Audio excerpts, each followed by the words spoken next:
চট্টগ্রামে জসনে জুলুসে পদদলিত হয়ে মারা গেছেন 2 জন, অনেকে আহত হয়েছেন। আমি এই ঘটনায় গভীরভাবে মর্মাহত। নিহতদের পরিবারের প্রতি আমার সমবেদনা জানাচ্ছি। এই দুর্ঘটনার পিছনে আছে সংক্ষিপ্ত রোডম্যাপ, মানে নিরাপত্তার অজুহাতে রোডম্যাপ ছোট করে দিছে চট্টগ্রাম মেট্রোপলিটন পুলিশ। গত বছরে যেই রোড দিয়ে গেছিল এই মিছিল, এই বছরে তার জায়গাটা কমায় দেওয়া হয়েছে। অল্প জায়গায় অনেক বেশি মানুষ একসাথে হওয়ায় ভিড় চাপাচাপি বেশি হয়েছে। এটাই দাবি করছে সেখানে যারা ছিল। এইটা সাহেব, গত বছরের রোডম্যাপ আর এই বছরের রোডম্যাপটা একটু দেখান না, দেখেন কত ছোট এবারে। আমি সবাইকে বলি যে যেটা রীতি, যেটা প্র্যাকটিস অনেকদিন ধরে চলে আসছে, সেটাতে হস্তক্ষেপ করবেন না।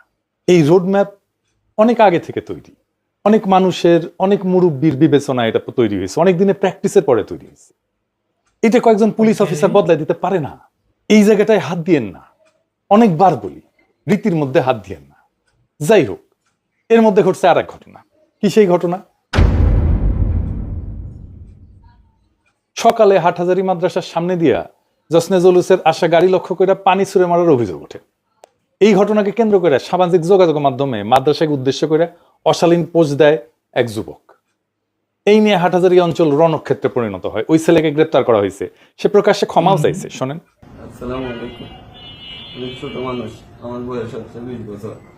আমি না জেনে লেখা করে ছবি আপলোড দিয়েছি। আমি সবার কাছে ক্ষমা প্রার্থনা করতেছি, সবাই আমাকে ক্ষমা করে দেবেন। তাও সংঘাত ছড়ায় পড়ছে। আমি যখন রেকর্ড করি সেই সময় হাটহাজারী মাদ্রাসার শিক্ষক এবং সেনাবাহিনীর তৎপরতায় হাটহাজারীর পরিস্থিতি নিয়ন্ত্রণে আসছে। গুরুতর আহত 20 জন ছাত্রকে চট্টগ্রাম মেডিকেল কলেজে পাঠানো হয়েছে। হাটহাজারী উপজেলা স্বাস্থ্য কমপ্লেক্সে আউটডোর সহ প্রায় 150 শতাধিক আহত ওইখানে চিকিৎসা নিচ্ছে। ভয়াবহ অবস্থা। আজকে হাটহাজারী মাদ্রাসায় পরীক্ষা নেওয়ার কথা ছিল, সেই পরীক্ষা স্থগিত করা হয়েছে। আমরা সবাই দোয়া করি সৃষ্টিকর্তা যেন সবাইকে পরিপূর্ণ সুস্থতার সাথে দীর্ঘ নেক হায়াত দান করেন। এই সংঘাতের ঘটনাটা পূর্ব পরিকল্পিত। পতিত আওয়ামী লীগের উস্কানি এবং সরাসরি অংশগ্রহণে এই ঘটনা ঘটছে। দেখেন, গাড়ি কলের লোক এসে নামতেছে হাটহাজারী মাদ্রাসার সামনে, আক্রমণ করবে হাটহাজারী মাদ্রাসা।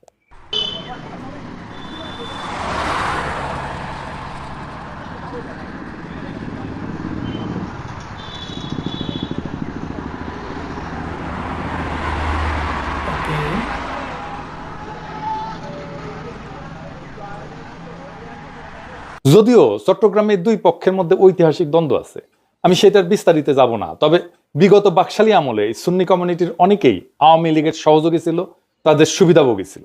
এই হাটহাজারী ঘটনার পরে আপনি দেখেন হারুনিজার সহ দায়িত্বশীল অনেকেই খুব সুন্দরভাবে 2 পক্ষকে শান্ত থাকার অনুরোধ জানাইছে। কিন্তু এই আলাউদ্দিন জেহাদি নামে এক লোক, যে নাকি ওয়াজ টোয়াজ করে, দেখলাম দ্রুত হাটহাজারী বাস স্ট্যান্ডে যেতে উস্কানি দিচ্ছে যেন ওইখানে যে হামলা করা হয়। এইরকম কোন একটা দাঙ্গার ঘটনায় যারা পরিস্থিতি শান্ত না করিয়া উস্কানি দিতে বলে, তাদের উদ্দেশ্য খারাপ। আমি মাদ্রাসা থেকে তথ্য পাইছি ছাত্রলীগ আওয়ামী লীগ একসাথে আসছে হামলা করতে। এই যে আলাউদ্দিন জেহাদি যে ডাক দিচ্ছে সবাইকে, সে আসলে কে? আসেন একটু দেখি। সে একজন আওয়ামী লীগার। সে বলতেছে হাসিনার জন্যই ওয়াজ করতে পারতেছেন আপনারা। শুনেন। বঙ্গবন্ধু কন্যা আজকে আসে বিদায় তোমরা শান্তি মতো যেখানে খুশি ওখানে মাহফিল করতে পারতেছ। আবার বলে 1000 বছরের শ্রেষ্ঠ বাঙালি বইলে মুজিব বন্দনায় কাইট হয়ে পড়ে যায়। শুনেন।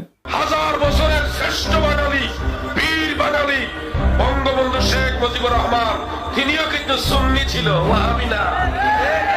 সে কিছুদিন আগে বলছিল যে প্রফেসর ইউনূস ইসরায়েলকে টাকা দিচ্ছে, সেটা আবার আওয়ামী লীগ ছড়াইছে অনলাইনে। দেখেন, প্রধান উপদেষ্টা প্রেসিডেন্টকে সেটা বিবৃতি দিয়ে প্রতিবাদ করতে হয়েছে।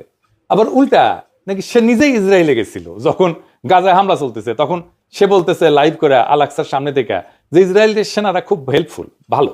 দেখেন, সেটা নিয়ে নিউজও হয়েছিল, অনেকে সেই সময় তার গ্রেপ্তারও চাইছিল। আবার দেখেন, সে কয় আয়না ঘর কই, আয়না ঘর বললে কিছু নাই, আমারে তো হাসিনা জেলে নিছিল, আমারে তো আয়না ঘরে নেয় নাই। মানে মানুষ মনে করবে আরে সর্বনাশ, কঠিন বিপ্লবী, ফ্যাচি বিরোধী লড়াইয়ের কঠিন সৈনিক। শুনেন আগে কি বলে।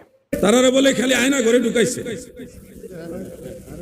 এত আয়না ঘর কই ছিল? কত মানুষ জেল খাটলো, কেউ কইল না আয়না ঘর আছে। আমিও তো জেলে গেছিলাম, আপনারা কি জানেন না? আমিও তো জেলে গেছিলাম, আয়না ঘর আছে এই খবর তো জানতাম না। তোরে হাসিনা কেন জেলে নিছিল জানেন? জানেন না?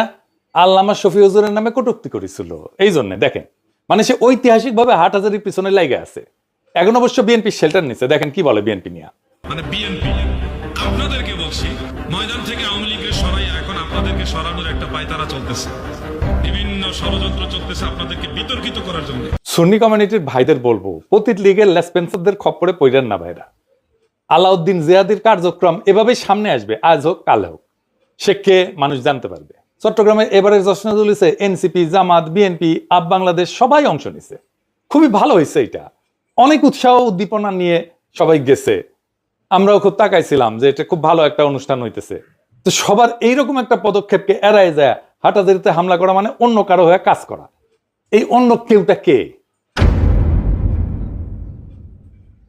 এইটা হইতেছে ইন্ডিয়া, এটা ওয়াকারের মিলিটারি ইন্টেলিজেন্স। বাংলাদেশে যা যা ঘটতেছে আর যা যা ঘটবে কিছুদিনের মধ্যে, তার বেশিরভাগই করতেছে এই মিলিটারি ইন্টেলিজেন্স আর তারাই চাইতেছে ডাকসু ইলেকশন যেন ভন্ডুল হয়। ওরা জানে ডাকসুতে কারা জিততে যাইতেছে। সামনে কিন্তু আরো ঘটনা ঘটবে, আমি সাবধান করে দিই সবাইকে।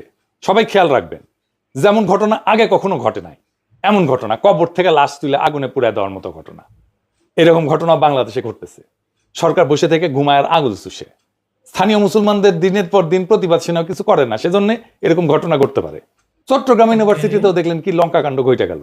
এর মধ্যে ঢাকাতে হাজার লোক নিয়ে আওয়ামী লীগ মিছিল করে, এক জায়গায় না কয়েক জায়গায়। আওয়ামী লীগের এই সাহস কই থেকে আসে জানেন?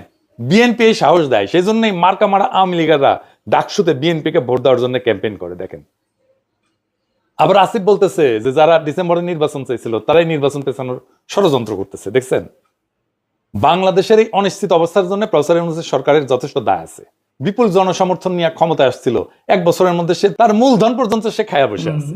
আওয়ামী লীগের তো পয়সার অভাব নাই, সে টাকা আসতেছে, খালি একের পর এক ঘটনা ঘটাতে পারতেছে আর চুপ করে বসে থাকতেছে। পুলিশ তো আছে, সাথে আর্মিও আছে, ফুল ম্যাজিস্ট্রেসি পাওয়ার নিয়ে মাঠে। এরা জানে না 1000 খানেক লোক একসাথে হইতেছে আওয়ামী লীগের, কই হইতেছে।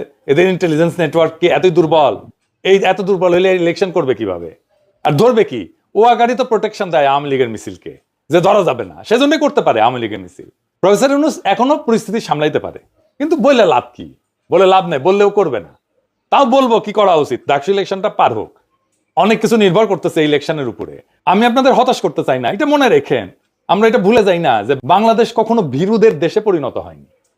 ইতিহাসের প্রত্যেকটা বাঁকে প্রত্যেকবার জনগণ রাস্তায় নামে প্রমাণ করছে ইতিহাসকে সে তার নিজের হাতে লিখতে জানে। এই শক্তিই আমাদের আসল মূলধন, আমাদের আসল ক্যাপিটাল। আজ আমাদের সিদ্ধান্ত নিতে হবে, আমরা কি অশান্তির খেলোয়াড়দের হাতে বন্দী থাকবো, নাকি ভবিষ্যৎ প্রজন্মকে একটা নিরাপদ, মর্যাদাপূর্ণ, গণতান্ত্রিক বাংলাদেশ উপহার দেব?